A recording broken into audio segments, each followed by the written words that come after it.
Hello बच्चों, good afternoon. অফল thank you.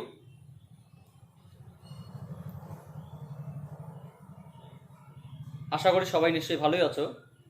আজকে আমরা লেকচার নাম্বার 22-তে কঠিন পদার্থের প্রসারণের ঘনত্বের সঙ্গে কীরকম উষ্ণতার কীরকম পরিবর্তন ঘটে সেই বিষয়টা আজকে আমরা দেখব। এর আগে লেকচারগুলোতে আমরা কঠিন পদার্থের দৈর্ঘ্য প্রসারণ গুণাঙ্ক মানে আলফা, ক্ষেত্র প্রসারণ গুণাঙ্ক মানে বিটা, আয়তন প্রসারণ গুণাঙ্ক মানে গ্যামা, তাদের সম্পর্ক আলফা বিটা গামার একটা সম্পর্ক করেছিলাম। আজকে আমরা উষ্ণতা পরিবর্তনের সঙ্গে সঙ্গে কঠিন পদার্থের ঘনত্বের কীরূপ পরিবর্তন ঘটে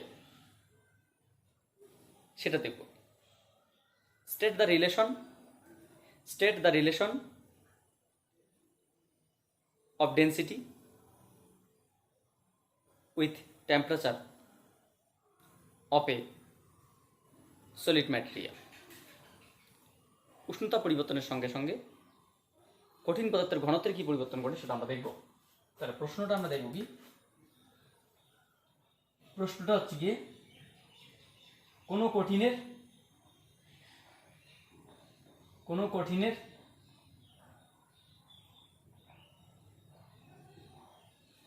উষ্ণতা বৃদ্ধির সঙ্গে উষ্ণতা পরিবর্তনের সঙ্গে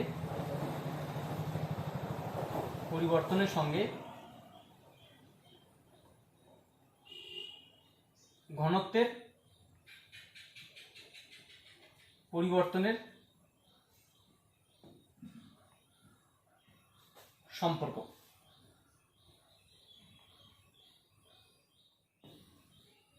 বা রিলেশন। কোনো কঠিন পদার্থের উষ্ণতা পরিবর্তনের সঙ্গে ঘনত্বের কি সম্পর্ক সেটা আমরা দেখব।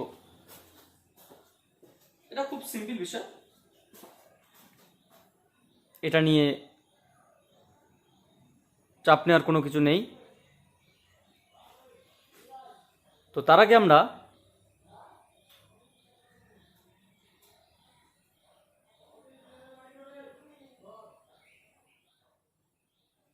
যেটা দেখব সেটা হচ্ছে গিয়ে ঘনত্বের সঙ্গে আয়তনের কি সম্পর্ক। আমরা জানি ঘনত্ব is equals to mass per unit volume. একটা জিনিস এটা ঘনত্ব আমরা রো দিয়ে প্রকাশ করি। এখানে হয়তো তোমাদের ডি দিয়েও থাকতে পারে, ডেনসিটিকে ডি দিয়ে প্রকাশ করতে পারে, আমরা রো দিয়েও প্রকাশ করতে পারি, কোনো অসুবিধা নেই, ঠিক আছে। সলিডের ক্ষেত্রে সাধারণত ডি দিয়ে প্রকাশ করা হয়, তরলের ক্ষেত্রে এটাকে রো দিয়ে প্রকাশ করা হয়। তো রো ডি করলে আবার তরলের ক্ষেত্রে আবার ডি দিতে হবে, আমরা ডি দিয়ে দেখব। তো density is equals to mass per unit volume. কোনো কঠিন পদার্থের প্রতি একক আয়তনে একক ভরের আয়তনকে বলা হয় ঘনত্ব। তাহলে আমরা এখান থেকে আর কি করতে পারি, আমরা জানি যে যখন প্রাথমিক উষ্ণতা কোনো কঠিন পদার্থের প্রাথমিক উষ্ণতা T1, তখন ওই কঠিন পদার্থের ভর কত m, m1 না, তার কারণে আমি বলছি m। আয়তন কত V1, ঘনত্ব কত D1। যখন অন্তিম উষ্ণতা T2, তখন ভর কত, তখনও ভর m। কেন বলছি, আয়তন কত V2, ঘনত্ব কত D2। স্যার m কেন, m1 m2 নয় কেন? কারণ ধরে নাও এটা একটা কঠিন পদার্থ, এর ভর কি, এর ভর হচ্ছে গিয়ে এমন একটি নির্দিষ্ট ধর্ম যা মহাবিশ্বের যে কোনো জায়গায় নিয়ে যাওয়া যাক না কেন এর ভরের কোনো পরিবর্তন ঘটে না, বরং ভারের পরিবর্তন ঘটে। ভর হচ্ছে গিয়ে অবিনশ্বর, ভর কখনো সৃষ্টিও হয় না, ধ্বংস হয় না। তাহলে একটি কঠিন পদার্থের ভর নির্দিষ্ট, সে আমি উষ্ণতা বৃদ্ধি করে আকৃতির পরিবর্তন করতে পারে, আয়তন চেঞ্জ হতে পারে, কিন্তু ওই সমস্ত পার্টিকেল দ্বারাই কণাটি গঠিত। এই কঠিন পদার্থটি যে কয়েকটি কণা দিয়ে আগে গঠিত ছিল, উষ্ণতা বৃদ্ধির পরে সেই কয়েকটি কণা দিয়েই গঠিত আছে, অর্থাৎ ভর কখনো পরিবর্তন হয় না। উষ্ণতা বৃদ্ধির সঙ্গে ভরের কোনো সম্পর্ক নেই। কিন্তু উষ্ণতা বৃদ্ধির সঙ্গে তো আয়তনের সম্পর্ক আছে। তাহলে আয়তন যদি পরিবর্তন ঘটে, ঘনত্বের পরিবর্তন ঘটবে, তাহলে আয়তন উষ্ণতা বৃদ্ধির সঙ্গে কি হয়? আয়তন বৃদ্ধি পায়। তাহলে উষ্ণতা বৃদ্ধির সঙ্গে ঘনত্ব হ্রাস পায়, কারণ আয়তনের সঙ্গে ঘনত্ব ব্যস্তানুপাতে পরিবর্তিত হয়। তাহলে কোনো কঠিন পদার্থের যখন উষ্ণতা বৃদ্ধি করা হয় তখন ভরের পরিবর্তন না হলেও আয়তনের পরিবর্তন হয়, যার জন্য তার ঘনত্বের পরিবর্তন হয়। কারণ আমরা জানি ঘনত্বের সঙ্গে আয়তনের একটা সম্পর্ক, যা ব্যস্তানুপাতিক সম্পর্ক। আমরা সেই বিষয়টা আমরা দেখব যে অ্যাকচুয়ালি ঘনত্বের সম্পর্কটা কি আসে। তো চলো লেখা যাক। ধরা যাক কোনো কঠিন পদার্থের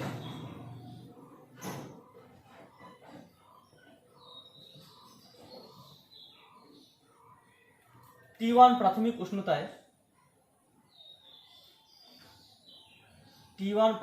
উষ্ণতায়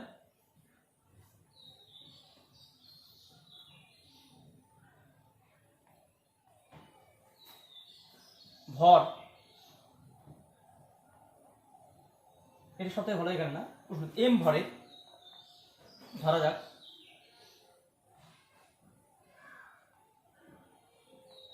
এম ভরে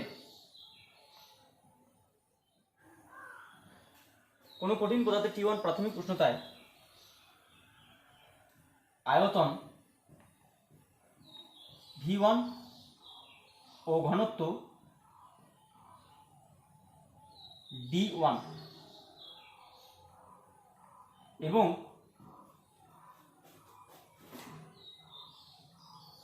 ওই কঠিনের উষ্ণতা বৃদ্ধি পেয়ে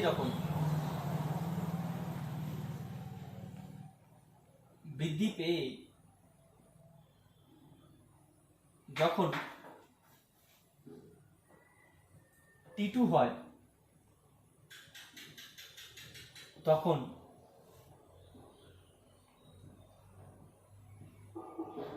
আয়তন হয়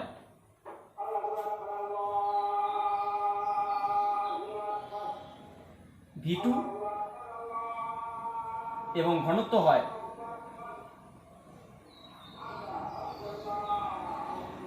D2। অর্থাৎ আমরা কি লিখতে পারি যে D1 সমান m/V1 এবং D2 সমান m/V2।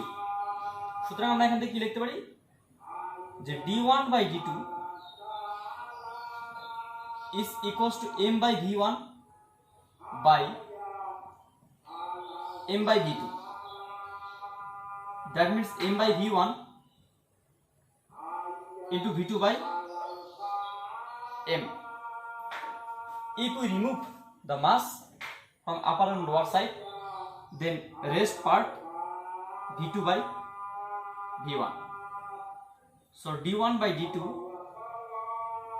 is equals to V2 by V1. এটা ইকুয়েশন নাম্বার 1। আবার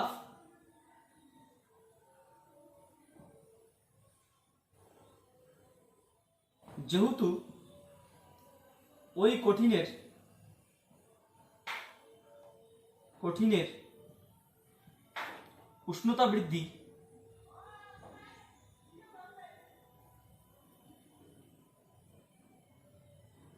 delta T is equals to T2 minus T1, ওই কঠিনের আয়তন বৃদ্ধি delta V is equals to V2 minus V1। সুতরাং আয়তন প্রসারণ গুণাঙ্কের সংজ্ঞানুযায়ী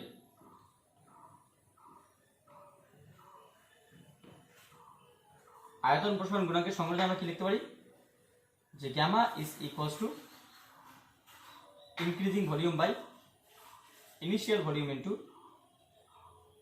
increasing temperature. So we can write V2 minus V1, V1 into gamma, T2 minus T1, বা V2 is equals to V1 1 plus gamma T2 minus T1, বা V2 by V1 is equals to 1 plus gamma T2 minus T1, equation number 2। এটা আমাদের খুব simple বিষয়, আমরা দুটো দিকে দেখলাম। এম ভরের কোনো কঠিন পদার্থ, হ্যাঁ, যার T1 প্রাথমিক উষ্ণতায় আয়তন V1 ঘনত্ব D1, উষ্ণতা বৃদ্ধি পেয়ে যখন T2 হলো তখন মানে আয়তন এবং ঘনত্ব হচ্ছে তোমার V2 D2 হয়ে গেল। তাহলে D1 সমান, যেহেতু জানি ভর বাই আয়তন, তাহলে D1 সমান M বাই V1, D2 সমান M বাই V2, তাহলে D1 বাই D2 করলে আমরা কি পাবো, V2 বাই V1, এক নম্বর ইকুয়েশন। আবার এখানে উষ্ণতা বৃদ্ধি কত গেল, এতটা, আয়তন বৃদ্ধি কতটা হলো, এতটা। তাহলে আয়তন প্রসারণ গুণাঙ্কের সংজ্ঞা কি বলছে, যে gamma is equals to changing volume by initial volume into changing temperature. So if we simplify this equation, then we can write the V2 অন্তিম ভলিউম সমান প্রাথমিক volume into 1 plus gamma into T2 minus T1. So V2 by V1 is equals to 1 plus gamma into T2 minus T1. তাহলে আমরা যদি এক নম্বর equation এবং দুই নম্বর equation compare করি, এখানে কি আছে, V1 by D2 is equals to V2 by V1, আবার V2 by V1 সমান D। তাহলে এই V2 by V1 যদি এটা হয়, আবার V2 by V1 যদি এটা হয়, তাহলে আমরা লিখতেই পারি যে D1 by D2 is equals to this। তাহলে আমরা কি করতে পারি, so compare equation 1 and 2,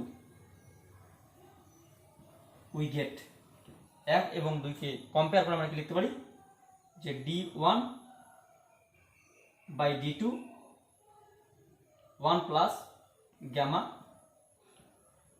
T2 minus T1, বা D1 is equals to D2 into 1 plus gamma T2 minus T1। এটা সম্পর্ক নয় অ্যাকচুয়ালি, আমি এটা সিম্পলিফাই করবো, বা এটাকে আমরা লিখতে পারি, আমাদের কি দেখতে পাবো তো সবসময় ফাইনালকে ইনিশিয়াল টার্মে দেখানো, যেমন ফাইনাল ভলিউম সমান ইনিশিয়াল ভলিউম ইনটু দিস, এটা কিন্তু ইনিশিয়াল ডেনসিটি, তার ফাইনাল ডেনসিটি, তাহলে ফাইনালকে ইনিশিয়ালে দেখাতে হবে। তাহলে আমরা কি লিখতে পারি, যে আমরা লিখতে পারি যে D2 is equals to D1 by 1 plus gamma T2 minus T1। মানে আমি যদি D2 কে এখানে নিয়ে আসতাম, এটাকে এখানে নিয়ে আসতাম, তাহলে এটা আসতো। তাহলে এখানে আমরা কি লিখতে পারি, বা D2 is equals to D1 into density, D2 is final density is equals to initial density into 1 plus gamma 1 plus gamma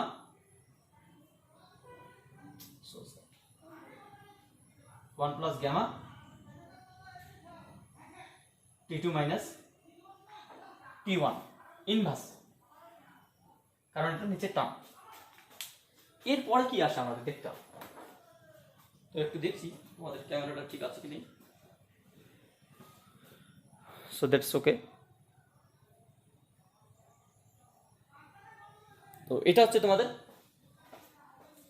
D2 is equals to D1 into 1 plus gamma T2 minus T1। আমাদের ঘনত্ব সম্পর্কটা কি আসে একটু দেখতে হবে।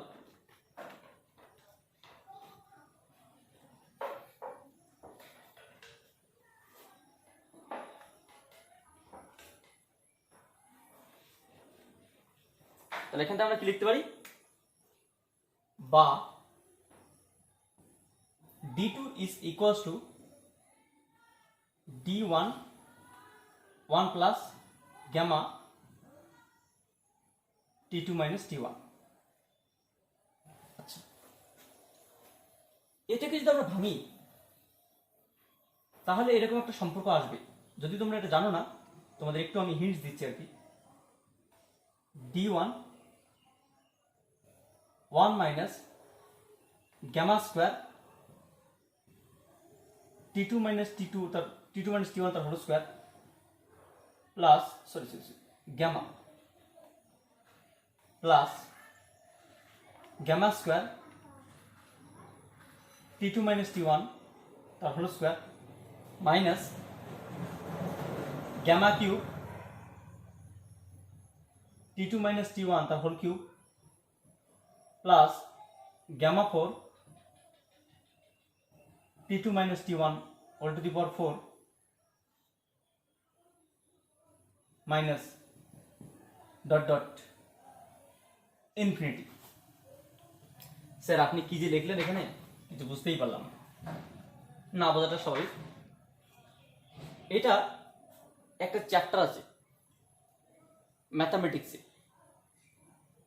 Class 12, দ্বিপদ উপপাদ্য, যেটাকে বলা হয় বাইনোমিয়াল থিওরেম। সো দ্বিপদ উপপাদ্যের একটা সূত্র আছে যেটাকে বলা অসীম শ্রেণী। বাইনোমিয়াল থিওরেমের একটা সূত্র যেটাকে বলা অসীম শ্রেণী বলা হয়, infinite series.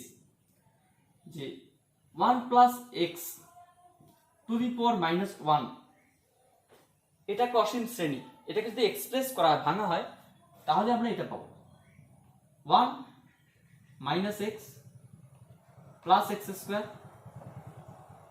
Minus x cube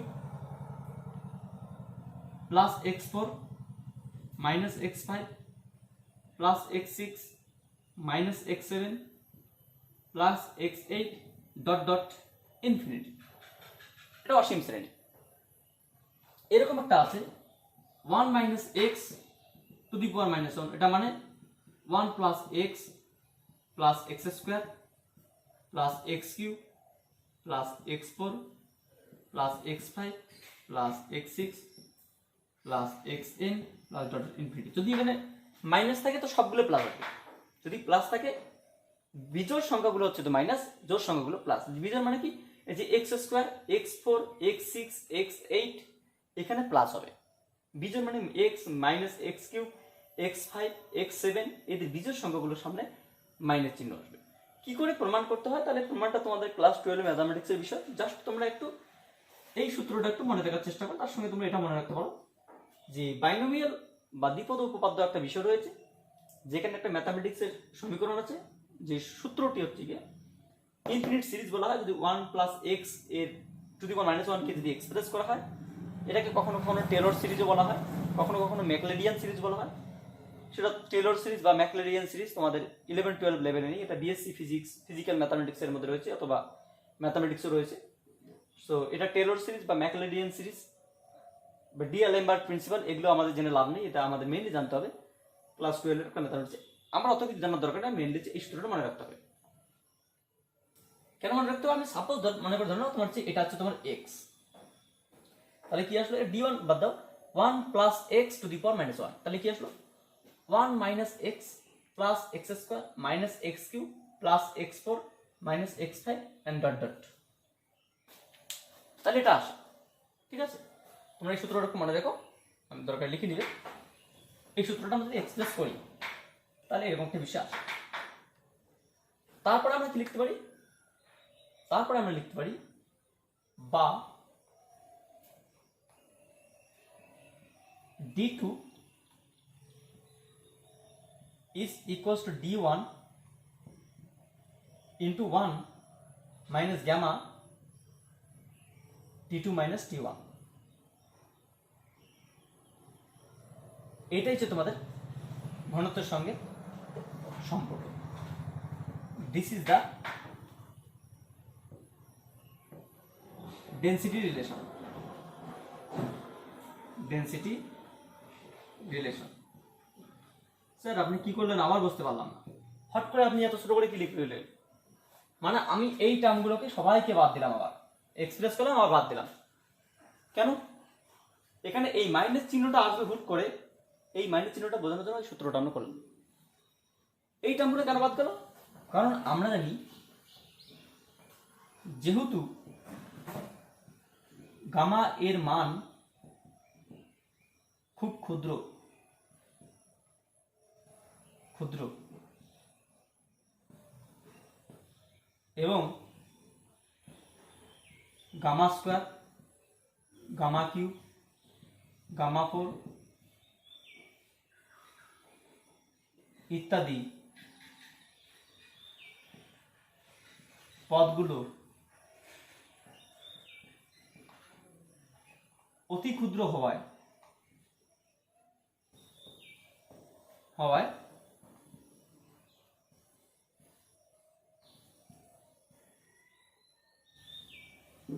উচ্চ ঘাতের পদগুলি উপেক্ষা করে পাই।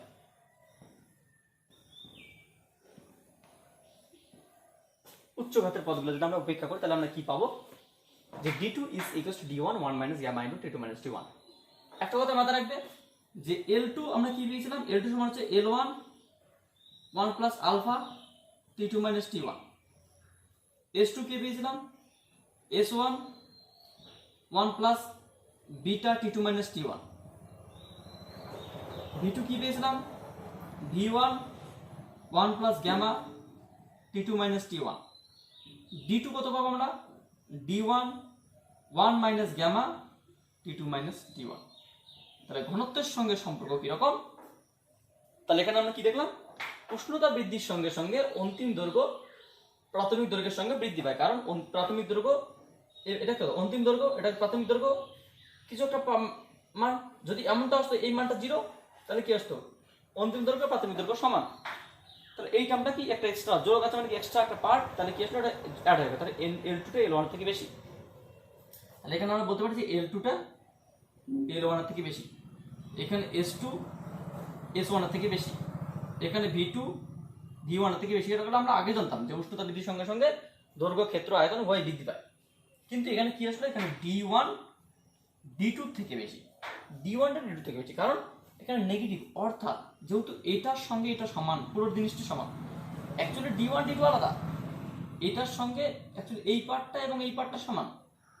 কি করে, যে একের থেকে কিছু একটা বাদ দিয়ে তাকে গুণ করে ডি দিয়ে সমান। তার মানে কি, মানে ডিটা হচ্ছে বড় একটা সংখ্যা, যেটা একের থেকে কম ছোট সংখ্যা, যেটা গুণ করে আমরা D2 আনি। তাহলে কি এখানে D1টা আমরা অন্যভাবে বলতে পারি যে D অ্যাকচুয়ালি কত, m/v।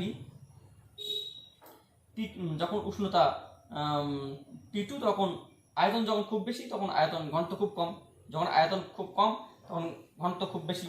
তাহলে উচ্চ উষ্ণতায় তাহলে অন্তিম ঘনত্বটা প্রাথমিক ঘনত্ব থেকে অবশ্যই কম হবে।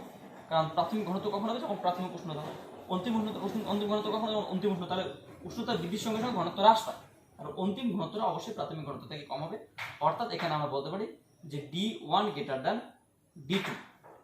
এটা একটা সম্পর্ক। আমরা এখান থেকে আবার স্পেশাল কেস করতে পারি। এখান থেকে আমরা একটা স্পেশাল কেস করতে পারি। স্পেশাল কেস কি রকম, স্পেশাল কেস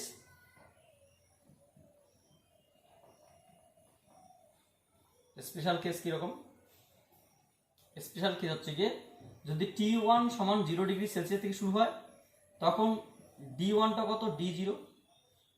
আবার যখন অন্তিম উষ্ণতা T2 সমান হচ্ছে T ডিগ্রি সেলসিয়াস, তখন অন্তিম আয়তন D2 সমান যদি D হয়, তখন আমরা এখানে লিখতে পারি যে D is equals to D0 into 1 minus gamma T। So 1 minus gamma T, plus না, এখানে মাইনাস gamma T। সো আমরা এখানে কি লিখতে পারি, বা D is equals to D0 minus D0 gamma T, বা gamma is equals to D0 minus D by D0 T। এই জায়গাটা না একটু অন্যরকম। আমরা কেন অন্যরকম, আমি এখান থেকে বলছি, এখান থেকে বেটার হতো তোমাদের এখানে না গিয়ে। আমরা এখানে একটা জিনিস বলছি, আয়তন প্রসারণ গুণাঙ্ক আমরা কি জানি, গ্যামা।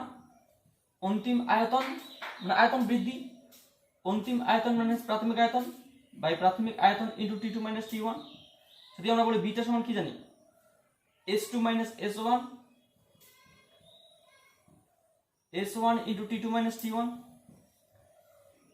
আলফা সমান আমরা কি জানি, L2 minus L1 by L1 into T2 minus T1। ঠিক একই রকম ভাবে আমরা কি বলতে পারি, এখান থেকে যদি আমরা গ্যামা করতে কি আসবে না, যে D2 is equals two D1 minus D1 gamma T2 minus T1, এটা।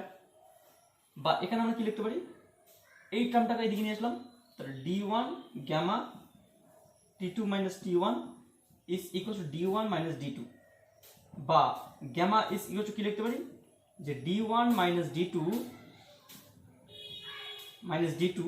By D1 into T2 minus T1। দেখো এখানে গ্যামাটা কি, এখানে গ্যামাটা হচ্ছে তোমার অন্তিম আয়তন মাইনাস প্রাথমিক আয়তন, কিন্তু এখানে গ্যামাটা কি প্রাথমিক ঘনত্ব মাইনাস অন্তিম ঘনত্ব, কারণ ঘনত্বের দিক থেকে প্রাথমিকটা অন্তিমের থেকে বেশি হয় তাই।